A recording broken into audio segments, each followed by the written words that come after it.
Oi, Karine, tudo bem? Tudo bem, André. Estamos de volta com o Senado Notícias Revista. É isso aí, Karine. De volta e com tudo o que aconteceu no Senado nesta primeira semana de dezembro. Isso mesmo, André. Vamos ver no programa de hoje.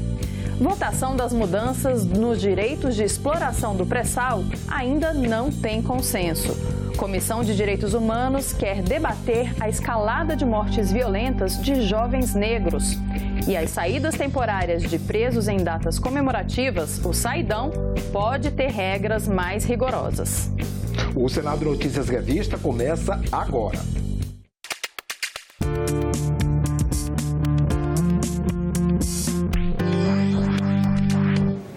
Após reunião com governadores, o presidente do Senado adiou a votação sobre a cessão onerosa do pré-sal, que interessa aos estados. O projeto depende de um consenso que ainda não existe sobre o tema. Pois é, falta consenso sobre a cessão onerosa no governo e no Congresso. Com isso, não há segurança sobre a possibilidade de votação da proposta ainda neste mês de dezembro. 9 governadores eleitos, 8 do Nordeste e 1 da região Norte, vieram ao Senado para uma reunião com o presidente Eunício Oliveira. Na pauta do encontro, mais recursos para a federação. O nosso pedido é reafirmando o compromisso que o próprio presidente assumiu de que o bônus da assinatura das novas reservas de exploração do pré-sal no Brasil sejam repartidos com estados e municípios.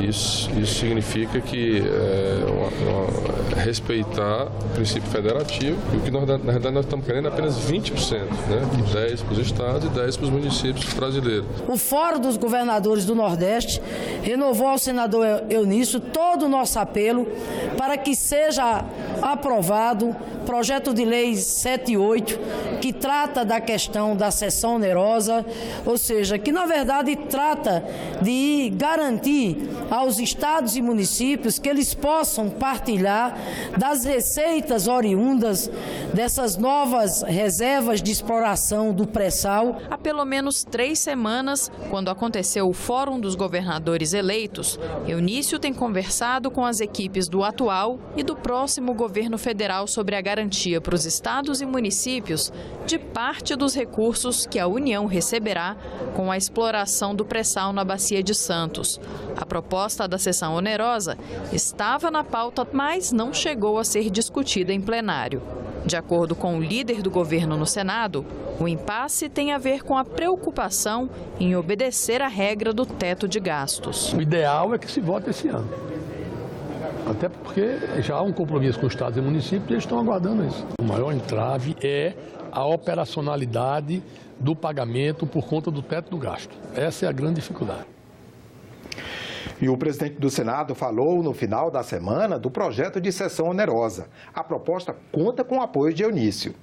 O problema é que ele ainda não conseguiu articular com senadores, com o governo Temer e com o governo do presidente eleito Jair Bolsonaro uma fórmula que agrade a todas as partes. Para o presidente do Senado, quem perde com esse impasse são os estados e municípios. Petróleo, tinha até uma campanha lá atrás que dizia que o petróleo é nosso. E o petróleo é nosso que eu digo de todos os brasileiros. Então, essa receita que vem do petróleo está na Constituição, garantida pelo artigo 20 da Constituição, tem que ser partilhada com estados e municípios. Mas, infelizmente, o ministro atual não concorda que o presidente da República mande uma medida provisória com essa partilha, porque aí eu votaria o projeto sem nenhum tipo de emenda, por acordo com os líderes. Caminham a encontrarmos uma negociação, se for vontade dos eleitos e dos indicados, para que a gente sequer vote essa matéria, eu não tenho nenhuma objeção. Então eu não quero colocar essa matéria enquanto não houver o entendimento da partilha com os estados e municípios, mesmo que não seja feito nesse projeto, mas que possa ser encontrada uma solução de uma outra forma para que essa partilha seja feita num percentual talvez menor, no entendimento. Se não houver entendimento, eu terei muita dificuldade de votar uma matéria que está garantida pela Constituição a partilha, e eu faça sem nenhum tipo de partilha, mas também que não faça com o absurdo de partir 100% com estados e municípios, que não é o correto, porque a União tem que ter sua parcela e a Petrobras tem que ter sua parcela. O Natal está chegando e nesta data acontecem os saidões nas penitenciárias de todo o país. Isso mesmo, Karine. Os saidões estão previstos na Lei de Execução Penal. Os presos têm que estar cumprindo pena em regime semiaberto para ter acesso ao benefício. O objetivo é permitir a ressocialização dos detentos através do convívio familiar. Mas o direito ao saidão é polêmico e o Senado tem vários projetos tentando endurecer essas regras. A população carcerária no Brasil já chega a quase 700 mil presos. Cerca de 40% são presos provisórios e 60% são condenados em definitivo ou já condenados, mas com possibilidade de recurso. Pela lei, os que estão no regime semiaberto já cumpriram a maior parte da pena e têm bom comportamento, podem ter direito à saída temporária, o chamado saidão, em datas especiais, como Natal, Dia dos Pais e Dia das Mães, por exemplo, desde que o juiz autorize. São até 35 dias de saidão durante o ano. Cada saída não pode exceder 7 dias. Que é muito interessante do ponto de vista de aproximação da pessoa presa da liberdade. Então, de poder ter um contato maior com a família, de poder buscar um emprego, de poder, enfim, ter uma vida social, se acostumar ao retorno à liberdade e assim, quando ele efetivamente sair, ele ter melhores condições de voltar a viver em cidadania, digamos, sem reiterar outros crimes. Apesar de estar na Lei de Execução Penal, a saída temporária de presos provoca polêmica. Várias propostas que tramitam no Congresso sugerem mudanças na lei. Só na Comissão de Constituição e Justiça aqui do Senado estão pelo menos 10 projetos, todos eles para endurecer as regras de concessão da saída temporária ou até mesmo para acabar com o saidão. Uma das propostas, a do senador José Medeiros, prevê que o juiz seja ainda mais rigoroso na autorização de saídas. A gente colocou esse projeto para ser debatido, para fazer essa discussão aqui, no sentido de que o judiciário simplesmente não abra as torneiras. Vamos observar caso a caso. O senador Lazier Martins propõe aumentar em 1/3 ou até a metade a pena para quem comete crime durante o saidão. Nós precisamos acabar com essa farra, porque isso atualmente é uma benevolência, deixar um preso em cumprimento de pena, dar uma saída, e ele se aproveita da saída para reincidir. Então ele tem que ser punido por isso. E a senadora Ana Amélia é autora de uma proposta prevendo que o benefício seja concedido apenas uma vez por ano. Que quem comete crime tem que pagar pelo crime. Mas ainda assim, para não, digamos, radicalizar, eliminando todo o direito do apenado, eu mantive uma saída ao ano, mas com a condição de que seja réu primário e, evidentemente, não reincidente. Para esse jurista e sociólogo da Universidade de Brasília, propostas que tentam endurecer a concessão do benefício atentam contra os direitos humanos dos presos. Esses projetos acabam por endurecer mais a forma de cumprimento de pena. Então, eu vejo de uma forma que isso atende a um discurso punitivista, com certeza. No entanto, pouco observa os direitos humanos, né, e os direitos do preso. Então, é um direito, como eu disse, é um benefício concedido ao preso para que nessas datas ele possa, né, estar junto aos seus familiares, né, ou aos seus próximos, né, lembrando que é uma forma de mensurar a responsabilização e a disciplina do próprio preso. Para o especialista em políticas penais da UNB, Rafael Barreto, que faz parte de um grupo nacional de prevenção e combate à tortura, endurecer pena não reduz a criminalidade. Segundo ele, é preciso derrubar alguns mitos sobre a saída temporária de presos. O primeiro mito é de que as pessoas, quando saem, elas não retornam, elas ficam foragidas. Esse mito não corresponde. O último levantamento de 2016 que foi feito, mais de 95% dos presos que saíram na saída temporária retornaram espontaneamente para os seus estabelecimentos penais. Um outro mito é de que as pessoas, quando saem, há uma manada de pessoas perigosas que saem cometendo crimes. Isso tampouco corresponde. Dessas pessoas que saem, a taxa de criminalidade, de crimes registrados não aumenta frente a dias normais, a finais de semanas comuns, por exemplo. Autogeração de energia renovável e o manejo do pirarucu com o apoio do Instituto Mamirauá, na região do Médio Rio Solimões, no Amazonas. São os destaques do programa Ecocenado no mês de dezembro. Veja na coluna Momento Eco com o jornalista César Mendes. Em uma propriedade rural nos arredores de Brasília, o repórter Rômulo Mazzoccanti mostra como é possível produzir a própria energia a partir de resíduos dos processos produtivos. No caso, um produtor de leite e queijo. Nós vamos conhecer agora o sítio Palmeiras e o Senhor Américo e saber como ele está se preparando para produzir energia a partir de resíduos orgânicos.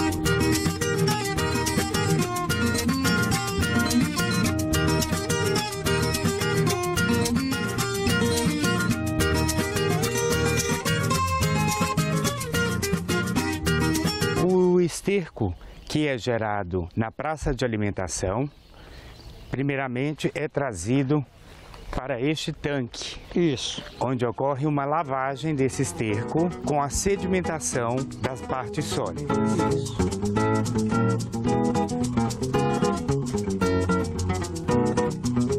Na Comissão de Desenvolvimento Regional, acompanhamos um debate sobre segurança de barragens. A reunião foi feita no aniversário de 3 anos do acidente com a barragem de rejeitos da mineradora Samarco, em Mariana, Minas Gerais. O Brasil vem despertando para o risco que é uma barragem sem a manutenção e fiscalização efetivas. Relatório da Agência Nacional de Águas aponta a existência de 723 barragens com alto risco de acidente. Técnicos e especialistas apontam a necessidade de aperfeiçoar a política de barragens, a legislação e, sobretudo, pedem mais recursos. Não adianta, senador, a gente fazer a melhor inspeção com o maior critério e não vir nenhum recurso todo ano para recuperar a barragem. Ainda na edição de dezembro do Ecocenado, você vai conhecer o trabalho de manejo do pirarucu, realizado pelos técnicos do Instituto Mamirauá com os ribeirinhos na região do Médio Solimões, no Amazonas. Há 20 anos atrás a gente tinha um cenário de quase escassez desse recurso e com a tecnologia agregando conhecimento científico e conhecimento tradicional, definindo uma metodologia de contagem de quantos pirarucus existem naquele território, é possível estabelecer, com o apoio do IBAMA, que é o órgão licenciador, cotas de extração, que são de no máximo 30% dos pirarucus adultos que são contabilizados a cada ano. O programa Ecocenado vai ao ar no sábado e no domingo, sempre às 9 da manhã e às 4 da tarde. Esse foi o Momento Eco. A gente volta na semana que vem. André, vamos ver agora o que foi destaque na Agência Senado durante a semana? Vamos sim, Karine. Na internet, a Agência Senado mostra tudo o que acontece de importante por aqui. Tá na hora do nosso giro de notícias. Isso mesmo. Na segunda-feira, a expectativa era a votação do projeto de sessão onerosa que a gente já viu aqui no Revista, que não tem data para se votar. Mas era também destaque um outro projeto que também não foi votado pelos senadores. Ele pode alterar a lei de responsabilidade fiscal ao excluir as receitas de royalties do cálculo do limite das despesas com pessoal nos estados, Distrito Federal e municípios.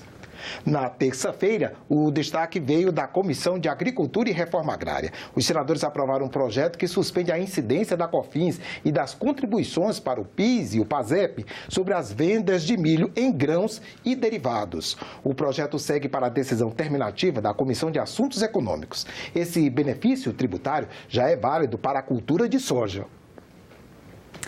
Na quarta-feira, a capa da Agência Senado dava destaque à decisão do plenário, estabelecendo que a divisão dos recursos do FPM, o Fundo de Participação dos Municípios, permaneça conforme as regras usadas em 2018, até que os dados para o seu cálculo sejam atualizados com base em um novo censo demográfico do IBGE, previsto para 2020.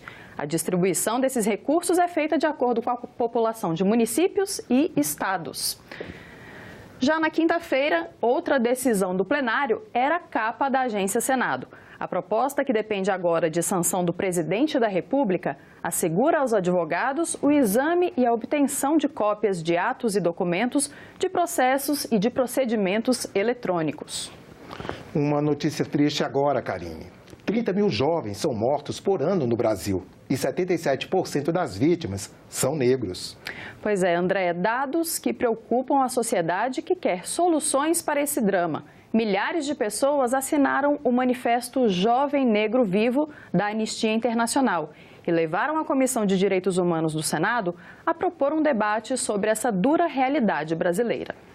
Jovens e negros. Esse é o perfil mais frequente dos homicídios no Brasil. O país está entre os primeiros do mundo no número de assassinato de jovens. De acordo com dados do Mapa da Violência, entre 2006 e 2016, a taxa de homicídios de negros cresceu 23%, enquanto entre os não negros houve redução de 6,8%. Somente em 2016, foram 40 homicídios de negros a cada 100 mil habitantes, número 2,5 vezes superior ao de não negros. O Brasil tem, reconhece que há um racismo no país.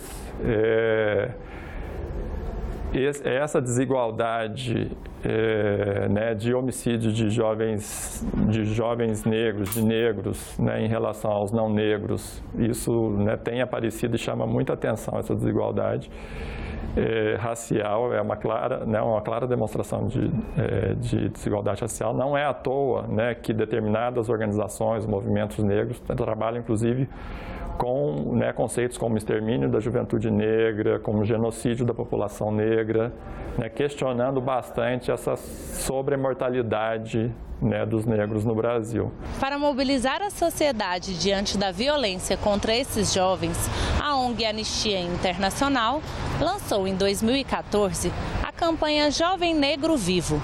O manifesto exige das autoridades a garantia de uma vida livre de discriminação e violência.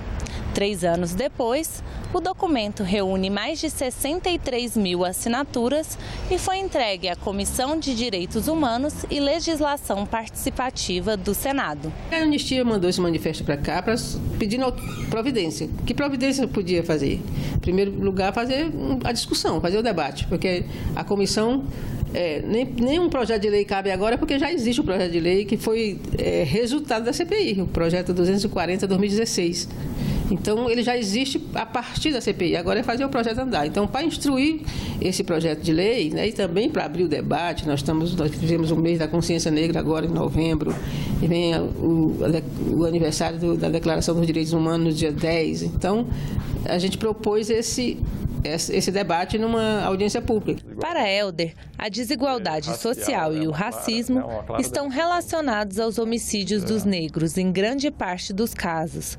Para mudar esse cenário, ele aponta algumas saídas. Políticas de cotas também são muito importantes, tanto para permitir uma maior mobilidade social dos negros, que ajuda a indicar para as novas gerações dos negros, mostrando que há uma igualdade na capacidade de negros e não negros, de negros e brancos, coisa que em alguns casos ainda aparece, que são denunciados inclusive pela mídia, casos de preconceito, de injúria racial.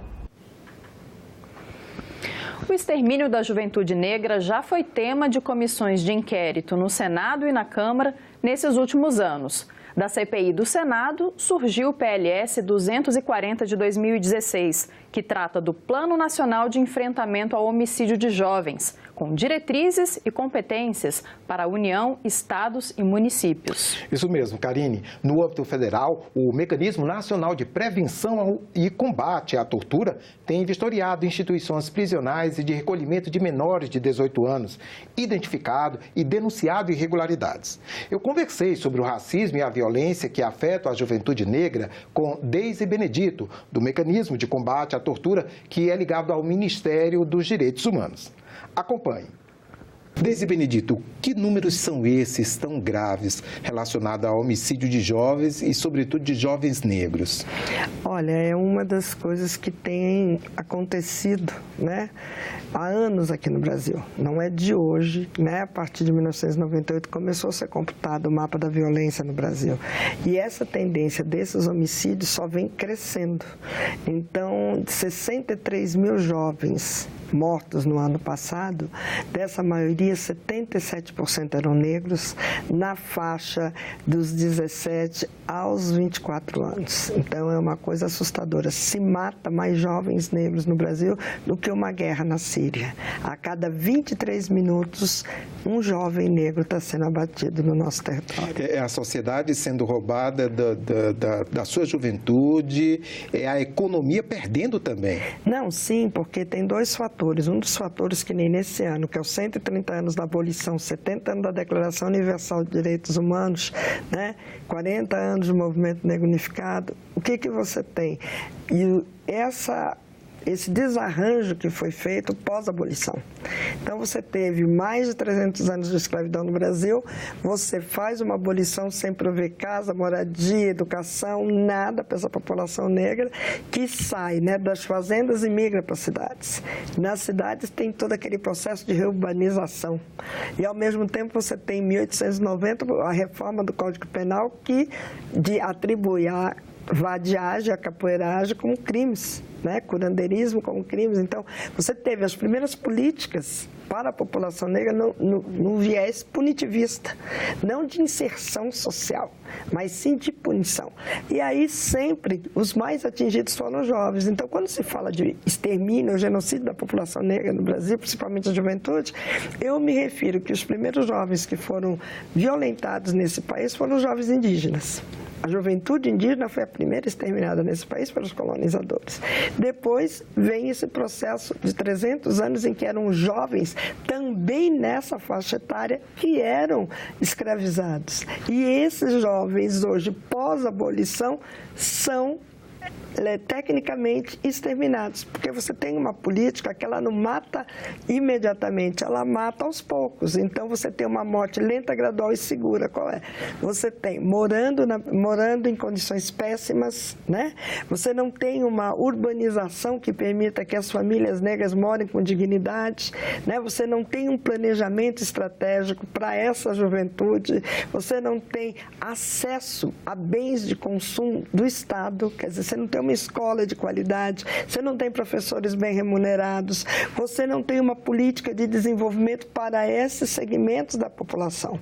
Então, se você teve 300 anos de escravidão, você não teve nenhum tipo de reparação, essa população ela tem à margem de todos os direitos. Então, a dificuldade de acesso à saúde, onde as mulheres negras não são atendidas com qualidade, quando essas crianças crescem, a dificuldade de vagas nas creches, né? Quando essa mulher tem que ir para o mercado de trabalho, a discriminação, esses jovens que não têm uma qualificação, porque saem praticamente da escola atualmente sem saber direito ler e escrever.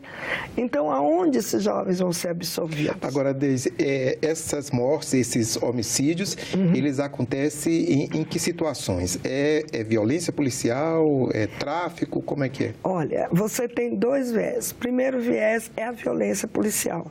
Até porque tem uma construção de uma identidade criminosa negra no Brasil. As teorias eugenistas, né? Essa identidade já foi construída na época da escravidão. Então, se você pegar os anúncios de 1800, 1700, lá procura-se negro fugido com tais características, né? Antes mesmo de Lombroso nascer. Aí, quando você vê pós-abolição, 1930, isso é reforçado. Então, você tem um reforço de uma identidade criminal negra. Bastou ser negro, né? Alto, face saliente, está pele escura, não. Ele é um culpado até que prove o contrário. E aí continuou isso. Quer dizer, essa coisa se perpetuou, principalmente em quais segmentos? Da segurança pública. Então, você tem uma justiça criminal, uma segurança pública no Brasil, em que bastou ser jovem, ser negro, você já é suspeito. E aí você tem as mortes, né, que acontecem com esses jovens, sempre em confrontos com a polícia. Deise, a gente está terminando aqui a nossa entrevista, mas eu ainda queria lhe perguntar contar um pouco sobre o trabalho de vocês, do mecanismo, né, de combate à tortura. Como é que você, em linhas gerais, como é que vocês trabalham? Bom, nós estamos em 11 peritos, né? Nosso trabalho é fazer visita em locais de privação de liberdade, então são abrigos, são hospitais psiquiátricos, são comunidades terapêuticas, né? São manicômios judiciários, são presídios e no sistema socioeducativo. Então nós fazemos as inspeções, não avisamos quando vamos fazer essas inspeções e lá nós percebemos quando há ou não indícios de tortura. Apesar que hoje a tortura ela tem outros requintes, né? Você não deixa mais marcas no corpo, né? Hoje você deixa marcas na alma, que não vão se cicatrizar. Então você vai desde a comida estragada com verme, com lixo, com bicho dentro da comida, até a falta de medicamento deixar você sentindo dor. Você tem outras metodologias de repunir as pessoas que estão em cumprimento de pena e também existe a parte de um descaso, né? O descaso também com os funcionários que trabalham, né, em locais de privação de liberdade que não são devidamente valorizados na sua função. Ninguém cuida como deveria de quem cuida. E todo esse levantamento que vocês fazem são encaminhados aos diversos órgãos da administração Sim, nós pública. fazemos as visitas, temos uma reunião com a sociedade civil, depois vamos fazer as visitas, retornamos com reunião com as autoridades, depois daqui a um mês nós elaboramos um relatório com todas as recomendações e as nossas observações e encaminhamos para os órgãos federais. Mas a preocupação maior é também que sejam instalados nos estados os mecanismos de prevenção e combate à tortura. Esse é o grande desafio, porque é importante a participação da sociedade civil nesses locais. Deise Benedito, muito obrigado pela sua entrevista aqui na TV Senado. Obrigada. Este foi o Senado Notícias Revista. Eu lembro que você pode rever as reportagens desta edição na nossa página na internet, senado.leg.br/TV. Obrigada pela companhia. Continue sintonizado aqui na TV Senado. Obrigado. Tchau.